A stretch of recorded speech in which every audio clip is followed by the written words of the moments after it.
Amerika Serikat adalah negara besar yang menghegemoni dunia saat ini. Amerika hadir di berbagai wilayah di dunia seperti di Timur Tengah, Asia Timur, Eropa, dan memberikan pengaruh lewat politik luar negerinya.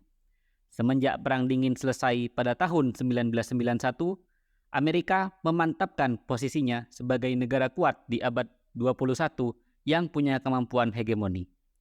Namun, apakah Amerika Serikat masih memiliki relevansi dan pengaruh saat ini? Kami akan membahas tentang relevansi Amerika Serikat di Eropa. Argumen kami adalah bahwa kami percaya Amerika Serikat masih tetap relevan di Eropa dan harus tetap hadir ke depannya dengan berbagai kebijakan luar negerinya. Kehadiran Amerika Serikat bertujuan untuk menjaga hegemoni Amerika Serikat di dunia dan menjaga unipolarisme.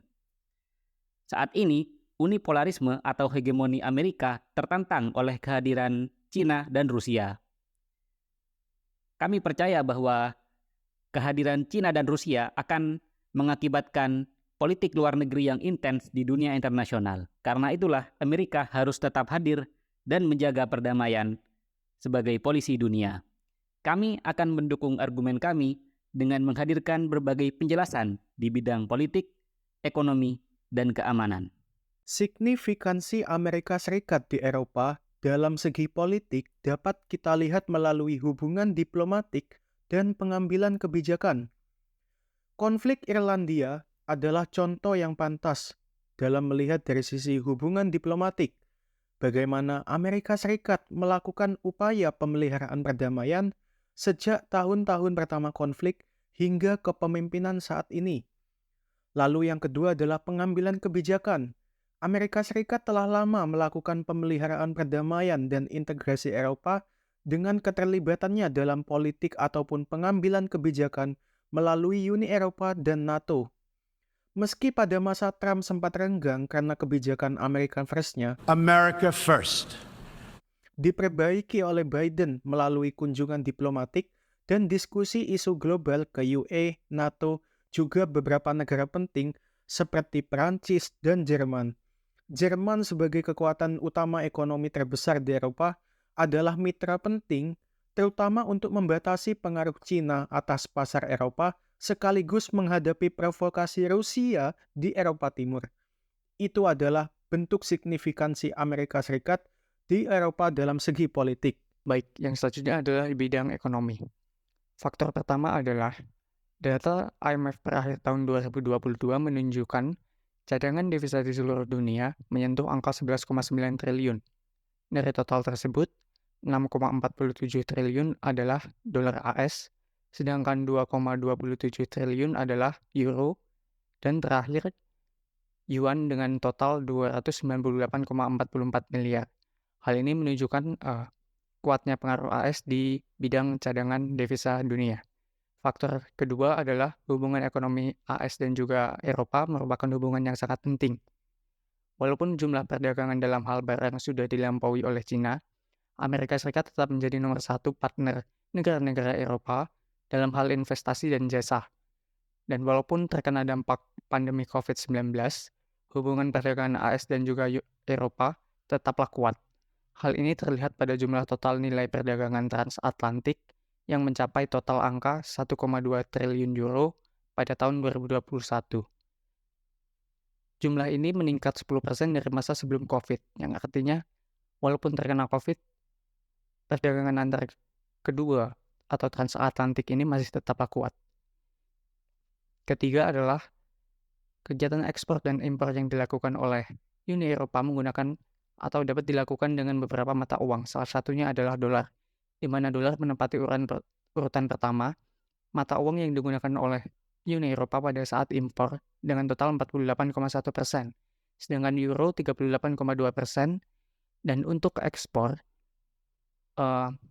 mata uang yang paling sering digunakan adalah euro dengan 47,5% totalnya, namun dolar AS menempati posisi kedua dengan total 29,4%. Seperti yang kita tahu, Amerika berupaya kembali untuk terlibat atau berintervensi dalam aktivitas internasional di bawah kepemimpinan Joe Biden.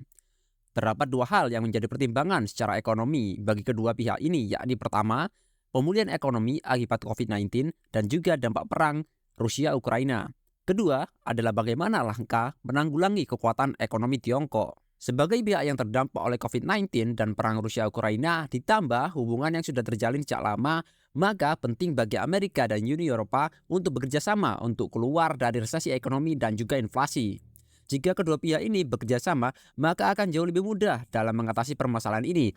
Mengingat juga banyak perusahaan-perusahaan multinasional Amerika Serikat yang berada di Uni Eropa, sehingga jika terjadi invasi, maka kedua pihak ini akan terkena dampaknya. Tercatat dari 15 perusahaan, 10 diantaranya adalah perusahaan Amerika dengan pendapatan terbesar dimiliki oleh Amerika, dan tersebar juga di Uni Eropa seperti Google, Tesla, Microsoft, dan juga Meta. Di sisi lain, hubungan Uni Eropa dan Tiongkok tidaklah sebaik dengan Amerika Serikat.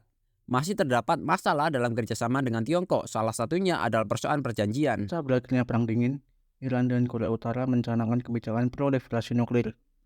Kebijakan ini membuat Amerika Serikat dan para sekutunya merasa terancam. Amerika Serikat memandang pembangunan dan pengembangan nuklir di Iran dan Korea Utara sebagai bahaya potensial yang harus ditangani. Amerika Serikat kemudian membangun perisai pertahanan anti rudal balistik yang bernama United States Ground-Based Midcourse Defense atau bisa disingkat dengan USGMD di negaranya. Namun, selain di wilayah Amerika Serikat sendiri, dibangun juga proyek yang sama di Polandia pada bulan Mei tahun 2001. Pembangunan USGMD di Polandia dicanangkan oleh Amerika Serikat difungsikan sebagai penghalau serangan rudal balistik dari Iran yang diarahkan ke Eropa. Maka dari itu, USGMD yang ada di Polandia ditugaskan untuk mencegah serangan rudal balistik antar benua atau biasa dikenal dengan ICBM yang dapat menempuh jarak 5.500 km.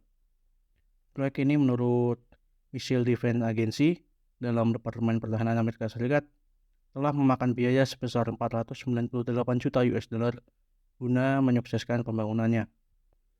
USGMD sendiri mengemban tugas untuk menghancurkan rudal balistik pada saat pertengahan penerbangan ketika menuju target serangan.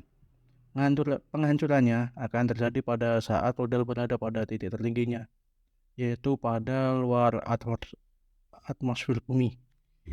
Kerjasama keamanan AS dengan negara Baltik. Amerika Serikat memiliki aliansi keamanan jangka panjang yang kuat dengan negara-negara Baltik seperti Estonia, Latvia, dan Lituania.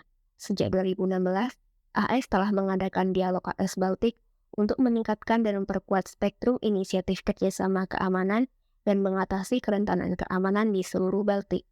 Kerjasama ini terutama berfokus pada pertahanan persenjataan, kehadiran militer, dan peningkatan kapasitas pertahanan negara-negara Baltik. Salah satu bentuk kerjasama yang signifikan adalah keterlibatan AS dalam inisiatif keamanan Baltik. Inisiatif ini melibatkan peningkatan rotasi pasukan Amerika Serikat ke negara-negara Baltik, terutama penempatan pasukan di pangkalan-pangkalan militer setempat. Tujuannya adalah meningkatkan kehadiran militer AS di wilayah tersebut dan memberikan jaminan keamanan kepada negara Baltik. Selain itu, Amerika juga telah memberikan dukungan keuangan dan pelatihan dalam rangka meningkatkan kapasitas pertahanan negara-negara Baltik. Program ini mencakup pelatihan militer, modernisasi infrastruktur pertahanan, serta peningkatan kemampuan pertahanan udara dan pertahanan cyber. Apa yang terjadi jika Amerika Serikat tidak membantu Ukraina dalam perang dengan Rusia? Ada beberapa dampak yang mungkin akan terjadi. Yang pertama, kita semua tahu bahwa Ukraina itu negara lemah di hadapan Rusia. Tanpa dukungan militer dan politik yang kuat dari Amerika Serikat, Ukraina akan menghadapi kesulitan dalam melawan agresi Rusia. Dukungan yang dimaksud meliputi pasokan senjata, pelatihan militer, dan bantuan logistik. Yang kedua, Rusia akan menjadi semakin leluasa. Jika Amerika Serikat tidak membantu Ukraina, Rusia dapat merasa lebih kuat dan lebih berani dalam melanjutkan agresi mereka. Yang ketiga, ada ketegangan regional yang meningkat. Keputusan Amerika Serikat untuk tidak membantu Ukraina dapat menciptakan ketidakpastian dan kekhawatiran di antara negara-negara tetangga Ukraina di Eropa Timur. Yang keempat, ada gangguan hubungan diplomatik.